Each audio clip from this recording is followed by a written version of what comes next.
Iya, saya kira sangat jelas bahwa kemacetan itu menjadi salah satu faktor karena ketika kendaraan itu macet, berarti jumlah kendaraan itu banyak. Kemudian dia tidak berjalan sesuai dengan kecepatan yang kita harapkan.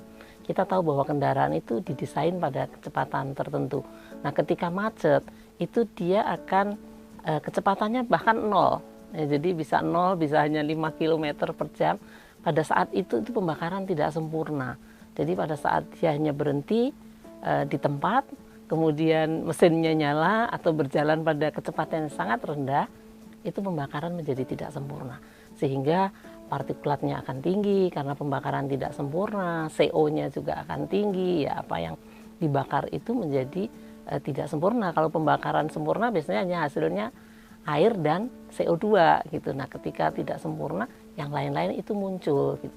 Kemudian juga NOx biasanya juga akan muncul. Nah, jadi disitulah kenapa kemacetan itu bisa menyebabkan tingginya polusi udara, karena pada saat terjadi kemacetan, terjadi penumpukan kendaraan, artinya juga selain jumlahnya, tapi juga kecepatan yang rendah itu bisa mengakibatkan pembakaran yang tidak sempurna. Dan pembakaran tidak sempurna mengakibatkan polusi udara yang menjadi lebih banyak atau lebih besar gitu. Oke, pada prinsipnya kan gini, efek kesehatan terhadap polusi udara itu semuanya kan lewat menghirup udara. Nah, kita tidak tahu persis udara kita ada di mana, udaranya itu ada pencemarnya atau tidak, tapi kita berada di mana dan kita selalu menghirup udara. Nah, sehingga ketika menggunakan masker itu adalah menyaring udara yang kita hirup untuk bisa kita dapatkan katakanlah udara yang lebih bersih ya, udara yang telah tersaring. Nah, namun kalau kita bicara soal apakah semua masker itu baik, maka kita harus mengacu juga pada secara yang disarankan oleh WHO, disarankan oleh badan-badan dunia, itu yang kualitasnya untuk bisa menahan pencemar udara itu yang N95 ya, minimal N95. Jadi ada dua faktor sebenarnya utamanya. Yang pertama adalah dari sumbernya. Ketika sumbernya ada dan besar, itu juga akan berpengaruh terhadap kualitas udara. Yang kedua adalah ada faktor meteorologi. Jadi faktor meteorologi itu juga sangat berpengaruh. Sehingga kenapa pada saat kalau kita punya data diurnal variasi itu ya, itu ternyata memang kalau dari sisi sumber itu transport itu pada saat rush hour. Jadi pagi orang mau pergi kantor itu juga peaknya tinggi. Kemudian sore orang pulang kantor jam 5 sampai jam 9 malam, jam 8 tuh masih tinggi juga. Itu juga karena orang pulang kantor. Jadi orang berangkat dan pulang kantor. Bisa dibayangkan kalau jumlah pegawainya puluhan bahkan ratusan orang di dalam satu ruang gitu.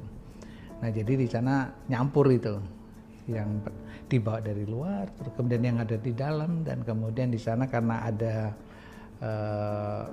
tanpa ventilasi dan selalu menggunakan AC ya, air condition, maka ini yang juga akan menambah risiko bahwa virus kuman itu akan lebih panjang hidupnya di dalam ruangan.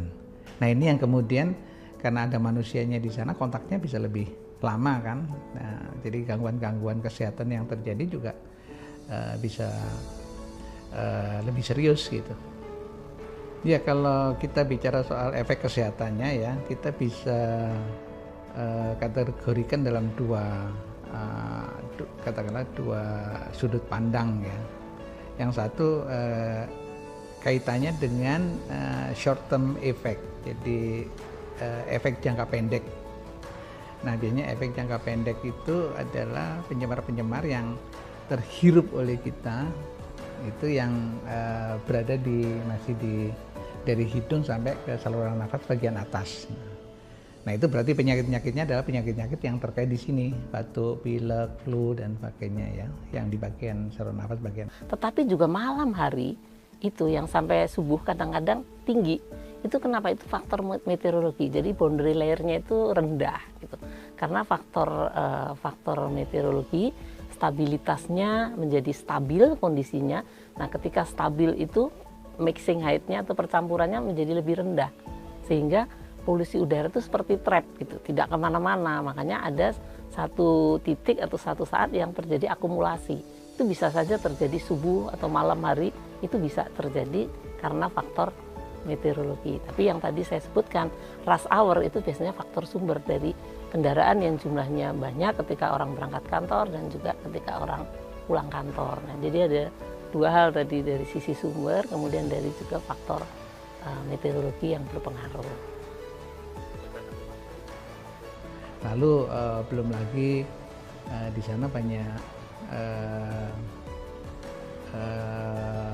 katakanlah bakteri, virus ya yang dibawa oleh para pekerja keluar masuk dari